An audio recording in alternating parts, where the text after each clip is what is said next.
نوجوان نوجوان نوجوان تو شخصیت پرستی جو ہے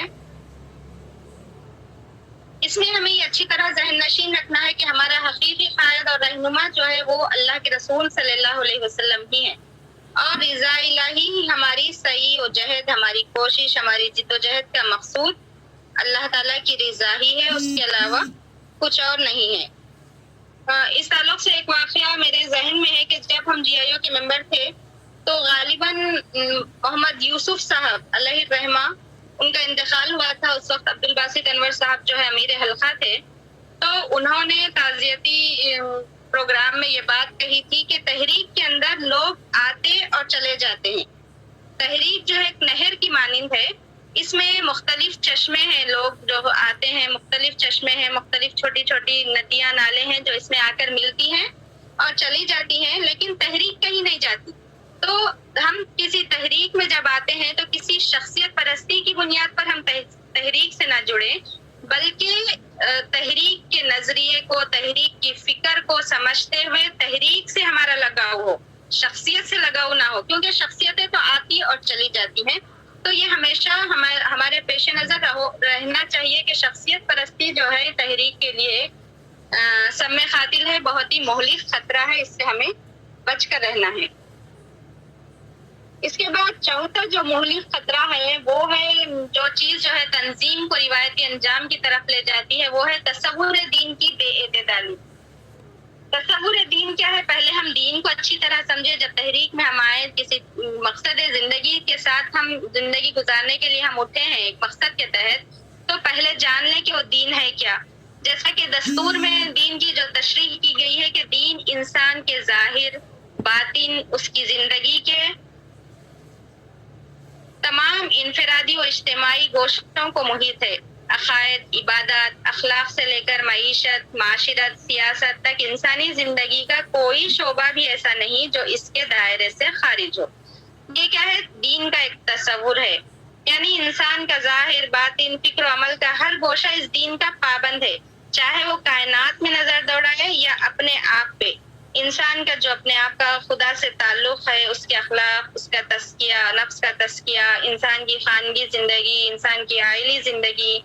ہماری کاروباری زندگی، ہماری معاشرتی زندگی، ہماری معاشی زندگی، سیاسی زندگی، گویا اجتماعی اور انفرادی زندگی کے تمام احکام و قوانین، یہ تمام چیزیں جو ہے دین ہے۔ تو دین کے اندر بے اعتدالی، اس تصور دین کی بے اعتدالی جو ہے کسی بھی تحریک کے لیے ایک سم قاتل ہے، ایک مہلک خطرہ ہے، جس کی وجہ سے تحریکات زوال کی طرف جاتی ہیں، جس سے ہمیں بچنا چاہیے۔ افراط و تفریط کا شکار نہ ہو، تصور دین کے معاملے میں افراط و تفریط کا شکار نہ ہو، بلکہ ایک اعتدالی رویہ جو قرآن و حدیث سے ہمیں ملتا ہے، جو اللہ کے رسول صلی اللہ علیہ وسلم کی زندگی میں ہمیں ملتا ہے، اس پر ہمیں چلتے رہنا چاہیے۔ اس کے بعد پانچویں چیز جو آتی ہے وہ ہے گروہی تعصب۔ یہ گروپ بندی جو ہے یہ ایک مخصوص دائرہ ہے۔ یہ گروپ بندی اپنی ذات سے شروع ہوتی ہے اور ایک بڑے دائرے تک پہنچتی ہے۔ اس کا جو بنیادی نقطہ ہے گروپ بندی کا وہ یہ ہے کہ انسان جو ہے، جیسے میں ہوں، آپ کو، ہر شخص کیا ہے، اپنے آپ کو جیسا دیکھتا ہے دوسروں کو ویسا نہیں دیکھتا، نہ دیکھنا چاہتا ہے، بلکہ وہ اپنے آپ کو ایک الگ نظر سے دیکھتا ہے۔ دوسروں کے لیے اس کی سوچ، اس کی نظر ایک الگ ہوتی ہے، انسانی فطرت ہے یہ۔ تو اس کی وجہ سے گروپ بندی تشکیل پاتی ہے، اور یہ گروپ بندی جو ہے کسی بھی تحریک اور تنظیم کے لیے بہت ہی خطرناک ثابت ہو سکتی ہے، تنظیم کو زوال کا شکار کر سکتی ہے۔ اس سے بچنا ممبرز کے لیے، تحریکات کے کارکنوں کے لیے انتہائی ضروری ہے۔ یہ گروپ بندی جو ہے، جیسا کہ آپ اور ہم تاریخ اسلام پڑھتے ہیں کہ اللہ کے رسول صلی اللہ علیہ وسلم کے بعد پھر خلفائے راشدین کے بعد جس طریقے سے امت کے اندر مختلف گروپ بندیاں ہوئی، جس بے دردی سے اس نے امت کو پھاڑ دیا، یہ گروہی تعصب ہی نے کی وجہ سے جو ہے امت بہت بری طریقے سے پھٹی رہ گئی، ایک دوسرے سے جدا ہو گئی، اور کتنی ہی دینی تنظیمیں، تحریکیں ہیں جو ہم تاریخ میں پڑھتے ہیں تو اس میں بھی ہمیں اس کی مثالیں ملتی ہیں، اور عصر حاضر میں بھی موجودہ تحریک اسلامی کے ساتھ ساتھ کئی تنظیموں پر آپ نظر ڈالیے، آپ پڑھتے ہیں، نیوز میں بھی پڑھتے ہیں تو پتہ چلتا ہے کہ کئی تحریکیں جو ہے اس گروہی تعصب کی وجہ سے ٹوٹ پھوٹ کا شکار ہوئی، انتشار کا شکار ہو گئی۔ تو یہ گروہی تعصب ہی جو ہے کسی بھی تنظیم کے لیے انتہائی مہلک ہے، انتہائی خطرناک ہو سکتا ہے، اس کو زوال کی طرف لے جا سکتا ہے۔ اس سے بچنا ہمارے لیے انتہائی ضروری ہے۔ اس کا جو مین پوائنٹ ہمارا پھر سے وہیں جاتا ہے کہ گروہی تعصب سے بچنے کا سب سے آسان طریقہ یہ ہے کہ ہم جو بھی کام کر رہے ہیں وہ للہ کرنے کا جذبہ ہمیشہ ہمارے ذہنوں میں اجاگر رہے، تو پھر یہ گروہی تعصب ہمارے پاس نہیں آئے گا، شخصیت پرستی ہمارے پاس نہیں آئے گی، دین کی بے اعتدالی ہمارے درمیان میں نہیں آئے گی، کہ للہ کرنے کا جذبہ، اللہ کے لیے کرنے کا جذبہ ہمیشہ ہمارے ذہن، ہمارے دل و دماغ میں ہمیشہ پیش نظر رہے۔ یہ چیز جو ہے ہمیں ان تمام دوسری برائیوں سے بچانے کا ذریعہ بن سکتی ہے۔ جیسا کہ قرآن میں اللہ تعالیٰ نے مثال دیا ہے یہود کے علماء کی، کہ یہود کے علماء کی زبان میں کہا گیا سورہ آل عمران میں، صرف اسی شخص کی بات مانو جو تمہارے اپنے مذہب کا پیرو ہو۔ یعنی یہود کا یہ طریقہ ہے کہ وہ دوسروں کے پاس اگر حق بات ہو بھی تو وہ ماننے والے نہیں ہیں، اپنی ہی مذہب کے پیرووں کو وہ لوگ اگرچہ کہ وہ حق پر نہ ہو تب بھی وہ اپنے مذہب کے ماننے والوں کو ہی حق پر سمجھتے ہیں۔ تو گروہی تعصب بھی ایسے ہی شروع ہوتا ہے کہ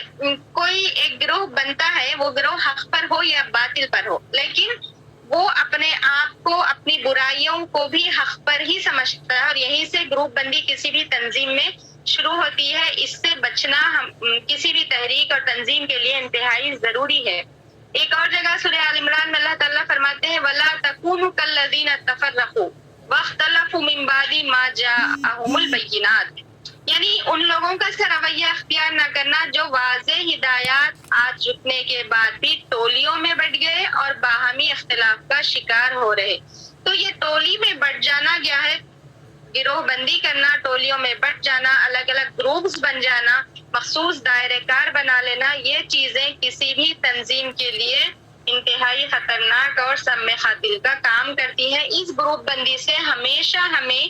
بچتے رہنا چاہیے، اور اس کا الٹیمیٹ وہیں پر ہمارے پہنچتی ہے بات کہ للہ کرنے کا جذبہ اگر ہمارے اندر رہا تو پھر ہم گروپ بندی سے بھی بچ سکتے ہیں، شخصیت پرستی سے بھی بچ سکتے ہیں، عقیدت مندی سے بھی ہم بچ سکتے ہیں۔ اس کے بعد آخری پوائنٹ جو ہے وہ بے شک آزادی رائے جو ہے یہ ہر شخص کا بنیادی حق ہے، پیدائشی حق ہے۔ کوئی بھی شخص کسی بھی شخص کو اس پیدائشی حق سے محروم نہیں کر سکتا، لیکن اس کے لیے کچھ حدود لازمی ہیں، کچھ حدود ضروری ہیں جن کا خیال کرتے ہوئے، نفس کی خواہشات کی پیروی نہ کرتے ہوئے آزادی رائے کا استعمال کرے۔ لیکن جہاں پر خواہشات نفس کی پیروی کرتے ہوئے آزادی رائے کا استعمال کیا جائے گا تو وہاں پر جو ہے معاشرہ فتنہ و فساد کا، انارکی کا شکار ہو سکتا ہے۔ جیسا کہ فرانس میں جو واقعات ہیں موجودہ حالات میں آزادی رائے کے حق کے نام پر، جس طرح ہندوستان کی گوٹے میڈیا میں آزادی رائے کے حق کے نام پر جو کام ہوتے ہیں تو یہ چیزیں معاشرے کو بگاڑ کی طرف لے جاتی ہیں۔ لیکن آزادی رائے جو ہے وہ نفس کے خواہشات کی پیروی سے آزاد ہو کر کرنا چاہیے، کچھ حدود اور کچھ لیمٹس کے اندر آزادی رائے کا اختیار استعمال کرنا چاہیے۔ تو یہ آزادی رائے جو ہے کسی بھی جماعت کے لیے انتہائی ضروری ہے، اور آزادی رائے جو ہے یعنی رائے دینے کا جو حق ہے ہر ممبر کا، تنظیم کے ہر کارکن کا، تو یہ حق وہ استعمال کرے، دلائل سے اپنے حق کو بتائے، افراد جماعت کے سامنے اپنے دلائل کو پیش کرے، لیکن اپنی رائے کے برحق ہونے پر اصرار نہ کرے۔ یہ آزادی رائے ہے، یعنی آپ اپنی رائے تو پیش کریں لیکن میری ہی رائے برحق ہے، اس طریقے یہ اصرار جو ہے ہمیں تنظیم کے لیے نقصان دہ ہو سکتا ہے۔ جیسے کہ عموماً شورا ہوتی ہے، شورا میں ہر کوئی اپنی دلیل پیش کرتے ہیں تو اس دلیل پر بحث بھی ہوتی ہے، لیکن جب فیصلہ اپنی رائے کے خلاف آ جائے تو اپنی رائے سے دستبردار ہو کر جماعت میں آنے والے فیصلے پر بلا چورا سر تسلیم خم کر دینا، یہ جو ہے آزادی رائے کا ایک اصل حاصل ہے۔ آزادی رائے بے شک آپ کو ہے، ہر ممبر کو اپنی رائے دینے کا حق ہے، لیکن اپنی رائے پر اصرار کرنا یہ غلط ہے۔ رائے دینا صحیح ہے، رائے پر اصرار کرنا غلط ہے۔ رائے دینے کے بعد جو بھی فیصلہ آ جائے، اگرچہ کہ ہماری رائے کے خلاف بھی ہو، تو اسے تسلیم کر لینا یہ تحریک کا مستقبل تابناک بناتا ہے۔ اس تعلق سے بھی میں اکابرین جماعت میں سے ایک مثال آپ کے سامنے رکھنا چاہوں گی کہ مولانا شفیع مونس رحمۃ اللہ علیہ ہمارے اکابرین جماعت میں سے ہیں، جماعت اسلامی ہند کے۔ بہت سی کتابیں آپ لوگوں کے مطالعے میں بھی آئی ہوں گی ان کی۔ تو اس زمانے میں جب پہلے جماعت اسلامی ہند جو ہے الیکشن میں حصہ نہیں لیتی تھی، لیکن پھر اس تعلق سے شورا میں بحث ہوئی، رائے سب نے اپنی اپنی رائے دی، تو مولانا شفیع مونس رحمۃ اللہ علیہ جو ہے الیکشن میں حصہ لینے کے خلاف تھے، لیکن جماعت کا جو فائنل فیصلہ آیا وہ یہ تھا کہ الیکشن میں حصہ لیا جائے، اور اس کو پروموٹ کرنے کے لیے سارے ہندوستان میں مولانا شفیع مونس رحمۃ اللہ علیہ کو ہی مقرر کیا گیا کہ آپ ہی سارے ریاستوں میں جا کر اس بات کو پروموٹ کریں گے۔ تو آپ کی رائے جو تھی فیصلے سے پہلے وہ اس کے خلاف میں تھی، لیکن فیصلہ آنے کے بعد یہ ذمہ داری آپ پر ڈالی گئی اور آپ نے بلا چرا سر تسلیم خم کرتے ہوئے سارے ہندوستان کے دورے کیے الیکشن میں جماعت کے حصہ لینے کے لیے، ہم نوا بنانے کے لیے۔ تو یہ ہمارے اکابرین کا اسوہ، ان کے تعلیمات، ان کی سیرت ہمارے سامنے ہے کہ یہ چیزیں ہمارے لیے روشنی کے مینار ہیں، یہ لوگ ہمارے لیے، کہ ہم ان کے ذریعے سے تحریک کو کامیابی کی طرف، تابناک مستقبل کی طرف ہم لے جا سکتے ہیں، کیونکہ کسی بھی جماعت کا مستقبل اس وقت تک روشن نہیں ہو سکتا جب تک کہ ہم انفرادی، ہم تمام افراد جو ہے اجتماعی فیصلوں کے مقابلے میں اپنے ذوق، اپنے رجحان، اپنی سوچی سمجھی رائے کو اگر ہم قربان نہیں کریں گے تو جماعت یا تحریک کا مستقبل روشن نہیں ہو سکتا۔ جب تک ہم اپنی رائے، اپنے ذوق کو، اپنے شوق کو، اپنے رجحانات کو قربان کریں تو پھر جماعت اور تحریک کا مستقبل روشن ہو سکتا ہے۔ اس کے آزادی رائے کا ایک اور سیرت سے ہمیں جو واقعہ ملتا ہے کہ اللہ کے رسول صلی اللہ علیہ وسلم کی زندگی میں آپ لوگوں کے علم میں آئی ہوں گی یہ بات، جنگ بدر کے موقع پر جب اللہ کے رسول صلی اللہ علیہ وسلم نے ایک مقام کو سلیکٹ کیا کہ یہاں پر ٹھہریں گی اسلامی فوج، اللہ کے رسول صلی اللہ علیہ وسلم قیام کریں گے، تو ایک صحابی نے آ کر آپ سے پوچھا کہ یہ آپ کا فیصلہ ہے یا اللہ کا فیصلہ ہے؟ تو نبی صلی اللہ علیہ وسلم نے فرمایا کہ یہ میرا فیصلہ ہے۔ تو صحابی نے کہا، غالباً میں وہ صحابی کا نام بھول رہی ہوں، تو صحابی نے کہا کہ اس مقام کے مقابلے میں کوئی دوسری جگہ آپ نے بتائی کہ وہ مناسب رہے گا، تو اللہ کے رسول صلی اللہ علیہ وسلم نے اس رائے کو پسند کیا، آپ نے بھی اپنی رائے کو چھوڑ دیا۔ ایک صحابی کے مقابلے میں اللہ کے رسول صلی اللہ علیہ وسلم نے بھی اپنی رائے کو چھوڑ دیا۔ تو یہ اسوہ ہمارے سامنے رہنا چاہیے کہ اللہ کے رسول صلی اللہ علیہ وسلم جب کسی چیز میں تنظیم، تحریک کا فائدہ دیکھتے تھے، تحریک اسلامی کا فائدہ دیکھتے تھے، تحریک اسلامی کا تابناک مستقبل دیکھتے تھے، تو اپنی رائے پر صحابہ کی رائے کو فوقیت دیتے تھے۔ اور اس میں یہ چیز ہم اچھی طرح جان لیں کہ آزادی رائے ایک الگ چیز ہے اور رائے پرستی اور خود پسندی ایک الگ چیز ہے۔ اس میں بہت ہی باریک فرق ہے جہاں پر شیطان ہمیں دھوکہ دیتا ہے کہ آزادی رائے جو ہے، آزادی فکر اور رائے کی جو آزادی ہے، یہ جو ہے ہمیں تحریکات کو مقابل محاذ پر ساری توانائی خرچ کراتا ہے، تحریکات کو آگے بڑھاتا ہے۔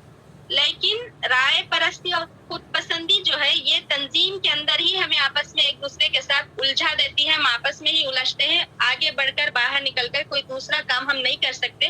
تو اس لیے اس چیز میں جو باریک سا جو فرق ہے ان دونوں میں، اس سے ہمارے پیش نظر رکھتے ہوئے ہم اس چیز سے بچنے کی ہمیں کوشش کرنا ہے۔ عموماً ہوتا یہ ہے کہ تحریکات کے اندر اس مرض سے ہم ناواقف ہوتے ہیں، تو اسی وجہ سے امت جو ہے کئی فرقوں میں، تحریکات جو ہے کئی اور ذیلی تنظیموں میں بڑھتی چلی جاتی ہے، اس سے ہمیں بچنا چاہیے۔ تو عزیز بہنوں، یہ وہ چند عوامل ہیں، چند فیکٹرز ہیں جن کی وجہ سے کوئی بھی تنظیم اپنے روایتی انجام کی طرف بڑھتی چلی جاتی ہے، اور ہر اسلامی تحریک کو ہمیشہ ان خطرات سے ہوشیار رہنا چاہیے۔ چلتے کنکلوڈنگ میں ایک دو باتیں آپ کے سامنے رکھتی چلوں کہ ہمیشہ ہمیں یہ بات یاد رکھنا ہے کہ آئینہ جو ہے ہمارے ظاہر کو بہت آسانی سے ہم اپنے آئینے میں دیکھ لے سکتے، کوئی بھی آئینے میں ہم اپنے ظاہر کو بہت آسانی سے دیکھ لے سکتے، لیکن اپنے اندرون کو دیکھنا ہمارے لیے بہت ہی مشکل ہے، اور دیکھنا جتنا مشکل ہے اندرون کو، اس اندرون پر قابو پانا اس سے زیادہ مشکل ہے۔